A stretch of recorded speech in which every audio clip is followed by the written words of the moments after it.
Buenas noches, bienvenidos a Asuntos Públicos. Bueno, hay un tema prácticamente excluyente en las noticias internacionales y del mundo, dada la pandemia del coronavirus. ¿Hasta qué punto está afectando la marcha de la economía global?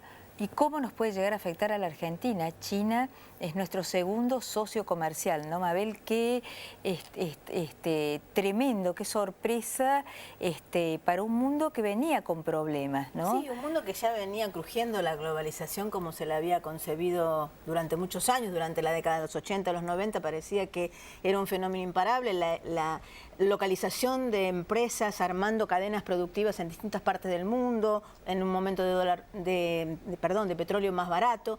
Hoy están realmente muchas empresas paralizadas porque las cadenas de abastecimiento que tienen componentes en China, al cerrarse puertos, están realmente en riesgo muchas de estas cadenas y bueno, se está planteando nuevamente qué supone esto de tener este tipo de pandemias, ¿no? Bueno, para profundizar este tema, tenemos el lujo en Asuntos Públicos de contar con Néstor Restivo, un gran periodista, enorme historiador y actualmente director periodístico de esta revista de Dan Dive, excelente, sobre lo que es la relación entre China y Argentina. Néstor, a ver, lo que hemos visto en los últimos momentos, es decir, que esto parece equiparar a la crisis financiera global del 2008, con los bancos centrales de los países desarrollados diciendo vamos a emitir, y la tasa de interés con el propio Trump anunciando que va a bajar. Bueno, la Fed, el Banco Central de Estados Unidos, ya ha dicho que va a estar en niveles aún por debajo del 1,5% anual.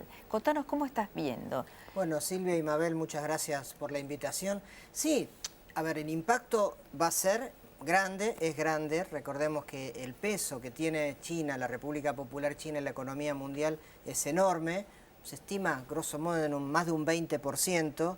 Es el principal exportador e importador, la segunda economía mundial, el primer productor de muchos de los componentes que vos, Mabel, decías, sobre todo, por ejemplo, en la industria automotriz, en telefonía, en computación. Y todas esas cadenas globales de valor se ven interrumpidas por la crisis que está viviendo la economía china, que es muy fuerte. Todavía no hay números concretos, hay que esperar que termine el primer trimestre, pero China estaba creciendo al orden del 6,5% anual aproximadamente. Después, si quieren, podemos hablar un poco de eso, que es un número muy importante. En Occidente a veces hay un susto con eso, porque dice, bueno, China crecía al 9, 10%, 11% y ahora crece al 6%. Lo que no dicen es que este 6%... para una economía que ya tiene 13 billones de dólares, en términos relativos, es más que cuando crecía al 10% claro, y tenía 1 pequeña, claro. Entonces, la verdad que es la máquina mundial, sigue siéndolo. Muy tentativamente se cree que ese 6% puede bajar quizás a 5%, hay varios números dando vuelta, pero hay que terminar de ver los valores del primer trimestre. Y en la economía mundial también ya hay estimaciones de que si venía mal la economía y a gatas iba a crecer supuestamente a un 3% este año, probablemente crezca un poquito más del 2%. Así que el impacto es muy grande, insisto, porque China se ha convertido en un jugador relevante en todas las cuestiones económicas, inversiones, comercio exterior, producción. Y una cosita más, a diferencia de la crisis del 2008, que estaba más centrada en las finanzas, esta es grave también porque ataca el corazón productivo del mundo, ¿no? La cuestión productiva y tecnológica, en la cual China es efectivamente, insisto, un jugador del cual no se puede obviar y que está imbricado en todas las redes de producción globales.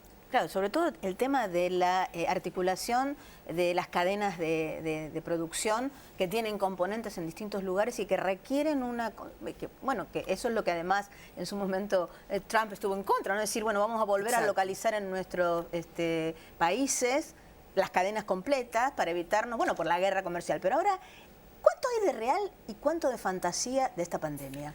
Bueno, a ver, China empezó esto a principios de año, los tomó en un momento especial del año que es el Año Nuevo Chino, un Año Nuevo Chino que para ellos representa una movilización social y demográfica como no hay otra en el mundo, decenas o centenares de millones de gente moviéndose, y normalmente son 2 semanas de vacaciones en ese periodo, es la vacación más larga, el festejo más largo que tiene el pueblo chino. Cuando irrumpe esta epidemia en China se estira eso y todavía al día de hoy muchas de las fábricas están cerradas. El dato positivo de la evolución de la enfermedad es que en toda China ya la curva de contagiados y muertos ha empezado a descender, excepto en la provincia donde se ha dado, que es la provincia de Hubei, y su capital, que es Wuhan. en la ciudad, capital y en la provincia todavía esa curva que permite avisorar una cura de la enfermedad, después veremos qué pasa en el resto del mundo, pero por lo menos en China, excepto en ese lugar, en China ya ha empezado a pasar esto, con lo cual, por contactos que tengo, amigos, inclusive argentinos que estudian allá, que están en Shanghái, en Beijing, en otras ciudades, ya empieza a normalizarse esa situación. Ellos creen que para abril, cuando empieza la primavera en el hemisferio norte, van a tener resuelta esa situación. Y auguro que China, porque se ha tomado esto como una épica y con un discurso dicho por el presidente, por el canciller, que es una guerra popular contra la enfermedad, usan esos términos, ¿no? Y un nacionalismo muy fuerte, creo que la reacción va a ser rápida, que van a poder recuperar muchas cosas. Hay cosas que no. Los sectores más golpeados de turismo, de industrias exportadoras, es difícil recuperar. Si no consumiste algo en enero, no lo vas a consumir ahora, no vas a comer 2 veces. Claro. Pero hay industrias que sí van a recuperar. La recuperación creo que va a ser muy rápida por la forma en que se tomaron los chinos esta cuestión.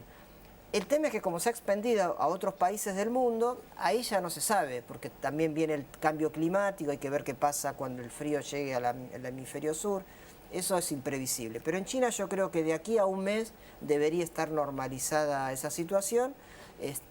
Y bueno, y en términos científicos, médicos, la verdad que no me animo a augurar tanto porque son cosas que no manejo, ¿no? Claro, se dice que pero el la curva de sí, mortalidad, de casos que se curan y de infectados ya baja en toda China, menos, insisto, en el núcleo duro del problema. Claro. Ahora, justamente, yendo al núcleo duro del problema, uno cuando observa la política internacional de China con el ambicioso proyecto de la Ruta de la Seda, a veces cabe preguntarse si la dirigencia china no estaba muy metida en ese proyecto tan ambicioso a nivel internacional versus cuando se observan cómo vive una gran parte de la población china, cómo come, los mercados, el bajísimo nivel de salubridad.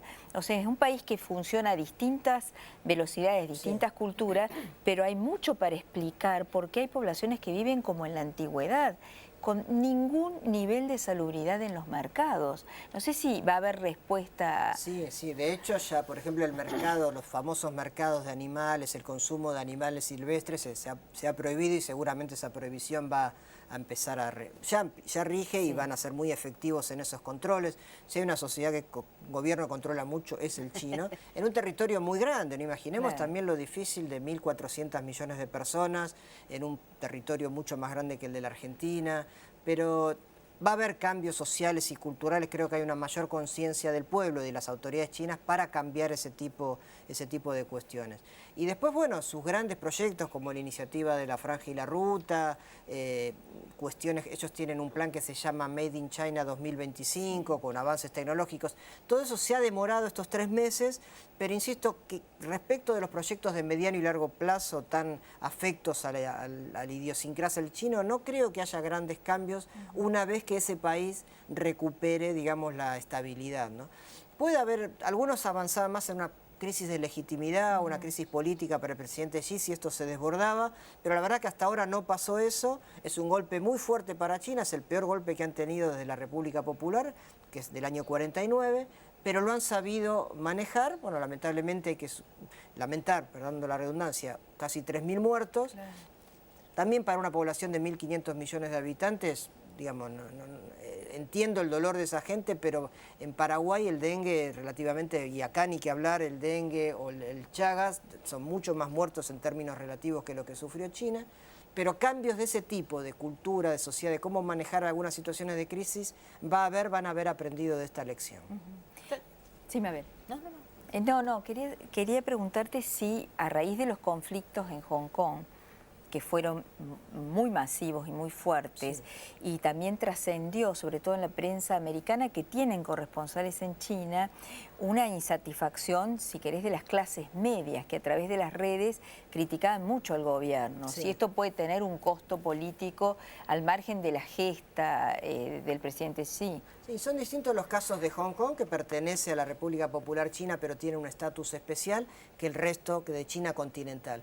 En Hong Kong es cierto que fueron protestas muy masivas, nadie puede desconocer eso, pero el tema con Hong Kong es con razones específicas. Por ejemplo, un asunto que perjudica mucho a los jóvenes de Hong Kong y a las clases medias es el tema inmobiliario. No tienen dónde vivir, es carísima la vivienda Y Hong Kong, que era como la cara visible de la modernización, de la occidentalización, etcétera, fue superada enormemente por China continental. Entonces se quedaron como atrasados, el aporte de Hong Kong al PIB chino ha caído también. Había descontentos por otras razones y sí cierta deslegitimidad de las autoridades de Hong Kong. En el caso de la República Popular China, yo no advierto ninguna deslegitimación del Partido Comunista ni de la figura de Xi. Ellos suelen tener una forma de procesar las crisis responsabilizando a las autoridades directas de X problema. En este caso, Wuhan y Hubei pagaron de alguna manera esa crisis. Hubo desplazamiento de dirigentes, de funcionarios, de médicos a nivel local, pero a nivel nacional no se advierte que el sistema político y chino, más ahora que lo han empezado a controlar esta pandemia, haya sufrido, digamos, algún daño en su legitimidad. Habrá que ver en las próximas reuniones y congresos del Partido Comunista si Xi tiene algún golpe de legitimidad. Hoy no se advierte, él es un hombre que sigue concentrando todo el poder del partido y con mucho apoyo de sus bases y también de las propias líneas internas del partido, que las hay, ¿no? Vamos a ir ahora a un corte y seguimos con este tema tan interesante que nos tiene preocupados, el coronavirus, China y las consecuencias económicas y sociales.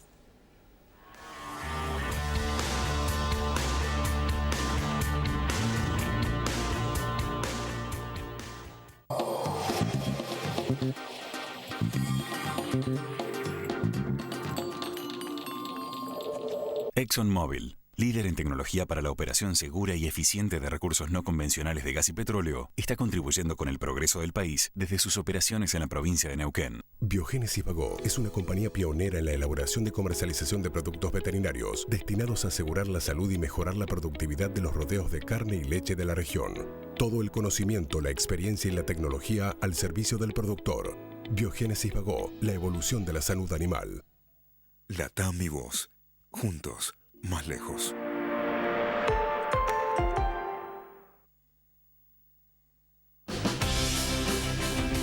Valoramos tu energía. En los últimos 2 años invertimos más de 17.000 millones de pesos. Edenor.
Seguimos en Asuntos Públicos. Esta noche estamos conversando sobre el tema del momento, que es la epidemia de coronavirus, que tuvo su epicentro en China, y para eso tenemos con nosotros a un experto, Néstor Restivo, al que le queríamos preguntar qué impacto tiene justamente la idea del virus y la idea que viene de China en un momento también de guerra comercial, donde la presidencia de Estados Unidos, la presidencia de Trump, está fuertemente enfrentada y tratando de doblegar el poderío chino.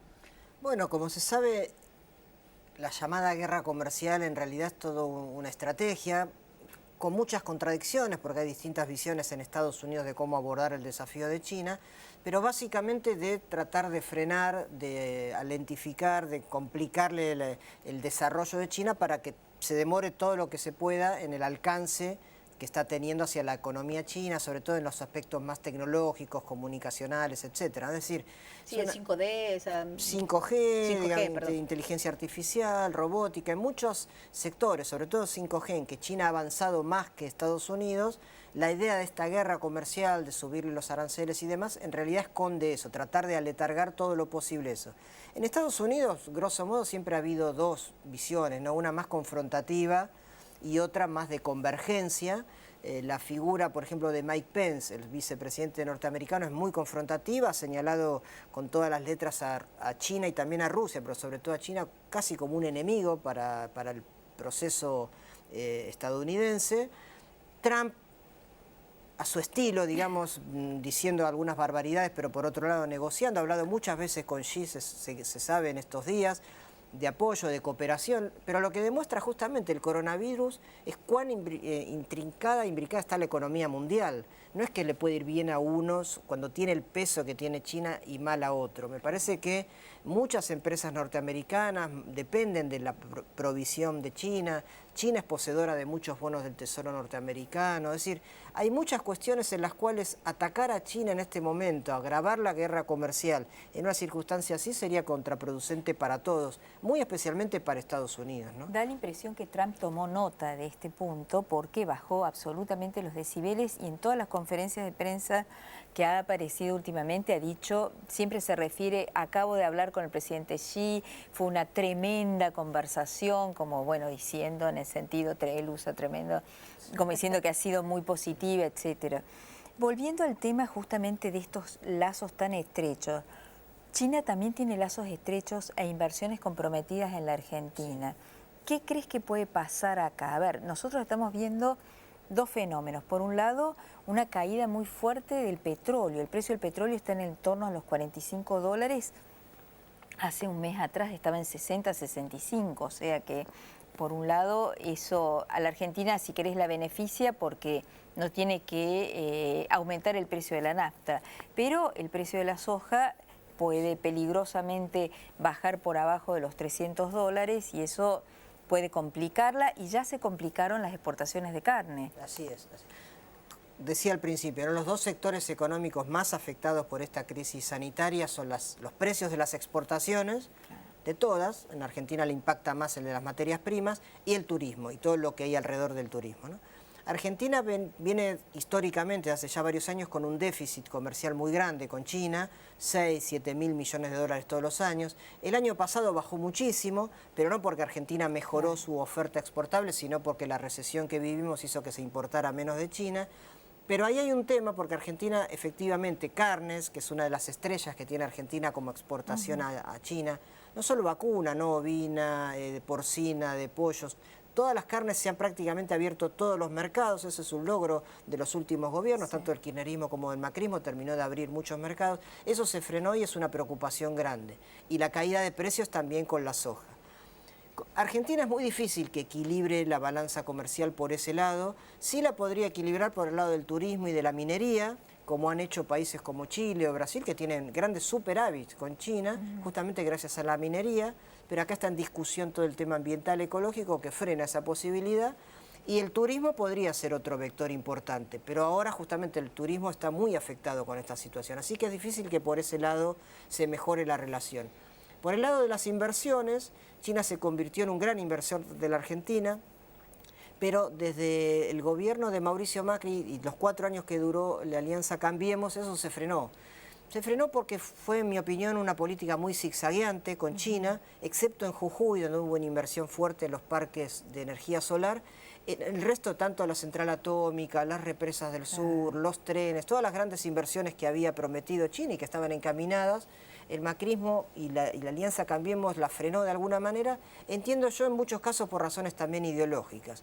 Si bien las relaciones de Macri con Xi fueron buenas, fueron los dos presidentes de ambos países que más se vieron en la historia, se vieron 5 o 6 veces cara a cara, no había pasado nunca antes, y Macri tenía además la historia de su padre. Me parece que las presiones norteamericanas a las cuales el gobierno del macrismo se adaptó, hicieron que se frenaran varias inversiones muy grandes en nuestro país. El gobierno todavía no ha designado un embajador en China. Lo tiene ya designado, pero va a asumir seguramente en el curso de marzo, que es Luis María Kreckler, ¿no? Finalmente pero bueno, sí. Está bien la pregunta porque eso habla también de los tironeos que hay a veces con una relación que es estratégica para la Argentina y que me parece que ameritaría una conciencia más grande del Estado Nacional para ser más activo y más firme en ese sentido, ¿no? Sí, más continuidad, ¿no? Porque evidentemente una relación así como los zigzag que se acusan a la Argentina históricamente en su relación con Estados Unidos, que es la potencia mundial de Occidente más próxima, pero también hoy por hoy tener una relación con China más estable, con mucha más información sistemática, ¿no? Porque Así evidentemente hace falta conocer y conocer sistemáticamente y escuchar expertos. Sí. También es cierto que de a poco yo creo, para mirarlo de manera optimista, se va mejorando. Un dato ajeno, pero para volver acá. El año pasado, 2019, estudiaron más de 500 chicos argentinos en China. De esos 500, 400 se pagaron de su bolsillo ir a estudiar. Cuando digo de ir a estudiar es un máster, un doctorado o sobre todo idioma. Y otros 100 por las becas, que normalmente son becas que otorga el Estado chino. Esto se repite todos los años. Entonces yo entiendo que de aquí a 5 o 10 años va a haber una masa crítica de dirigencia argentina, con capacidad de acceso al Estado y al sector privado también, más conocedor de lo que es China, en idioma, en cultura de negocios, y que eso nunca vamos a poder alcanzar a China a ser pares iguales, por peso específico, por población, por tamaño económico, etcétera. Eso es imposible de achicar, pero sí tener un conjunto de gente que piense la relación con China mejor de lo que se ha pensado hasta ahora. Aún así, China es una de las pocas políticas de Estado que tiene la Argentina. Hace ya muchos años todos los presidentes de la democracia han viajado, es decir, hay una continuidad. Me parece que igual todavía falta prestarle más atención todavía a la que se debe, sin descuidar otras relaciones. Por supuesto, no se trata de depender de un solo país. No, incluso, como vos muy bien comentabas, la designación de Kleckler, que es un funcionario de carrera de la Cancillería, como antes fue la designación de Guelar, que era un cuadro del peronismo que conocía muy bien a la cúpula del Partido Comunista Chino, bueno, de alguna manera abona en ese terreno de un socio estratégico, sí, ¿no? Sí, yo creo que va a ser una buena gestión. El embajador Kleckler lo fue en Suiza, estaba ahora en Suiza, fue en Brasil, tiene una trayectoria interesante y no se sabe todavía cómo va a terminar de ser su equipo en la embajada, pero me parece que va a ser un equipo importante y que va a apuntalar más las relaciones bilaterales, que insisto, a nivel inversiones, a nivel comercio, a nivel cultural y a nivel de coincidencias políticas, que hay muchas entre Argentina y China para reformular instituciones multilaterales y reactivar algunas cuestiones. Es importante que esa relación se cuide mucho, ¿no? Sí, y además gran parte de las reservas de la Argentina son chinas, digamos, a raíz del intercambio de monedas que había logrado Martín Redrado en la administración anterior, en la administración de Cristina Kirchner.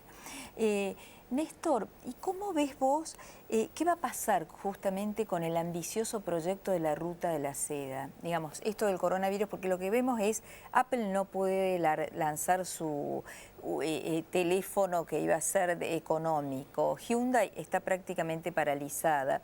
La mayoría de las fábricas de automóviles de Europa también están paralizadas. Es decir, hay una situación de parate. No solo el fondo que cancela su reunión anual, dicen que tampoco haría su Asamblea General Naciones Unidas. Es decir, hay un momento en el mundo de parálisis. Sí.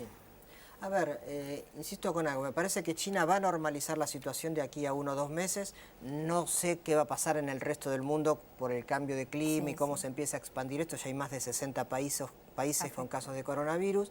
Entonces puede haber un problema mundial serio, creo que ya lo hay. Respecto de los planes de mediano y largo plazo de China, entre otros el de la ruta, la franja y la ruta, no creo que haya grandes... O sea, están paradas esas fábricas o Toyota u otras que necesitan insumos, suministros que están parados porque los puertos de China todavía no empezaron y las fábricas todavía no están a pleno, hay 50 o 60% todavía de capacidad ociosa. Pero eso se va a superar y el problema, o mejor dicho, el proyecto de la franja y la ruta va más allá de eso, no son inversiones en infraestructura, es una ambición que tiene el presidente Xi de instalar a China nuevamente en el centro de la escena mundial. No es una sola franja y una sola ruta, son varios proyectos, algunos muy avanzados, por ejemplo, el que tienen con Pakistán está muy avanzado, los trenes a Europa están funcionando, están paralizados ahora por este fenómeno, pero no creo que afecte en el mediano y largo plazo una estrategia que, como ellos la han planteado, es a 10, 20, 30 años, ¿no? Claro. Y el interés que se despierta desde la Argentina, que decías que hay, llama la atención el dato, ¿no? 500 personas que van a China a estudiar y que se lo pagan. ¿Cómo es esta población? ¿De dónde vienen? Me parece que tiene que ver con la percepción de que cada vez más es visible el peso que tiene China en sus empresas, sus bancos, digamos, digamos, uno mira alrededor y ve muchas cosas chinas, y como salida laboral para muchos chicos de 20, 30 años ven que es una posibilidad importante estudiar el idioma, aprender eso. Están en un momento de auge muy, muy grande. Por otro lado, no solo en China, sino en Oriente en general, hay un optimismo, esto abriría para otras cuestiones, un optimismo sobre el futuro de la humanidad que en Occidente no se ve. En Occidente hay una crisis permanente de deslegitimidad, hablábamos antes, ¿no?, de nuestros gobiernos, de nuestros sistemas, una decadencia clara de valores liberal-democráticos. Eso en Oriente la verdad que se ve otra cosa, se ve optimismo, se ve futuro, y me parece que hay una percepción en generaciones más jóvenes que están empezando a ver eso y que se vuelcan para ese lado. Bueno, muchísimas gracias, Néstor Restivo, por haber compartido esta noche en A Asuntos ustedes. Públicos, y a ustedes les decimos hasta el jueves que viene. Gracias.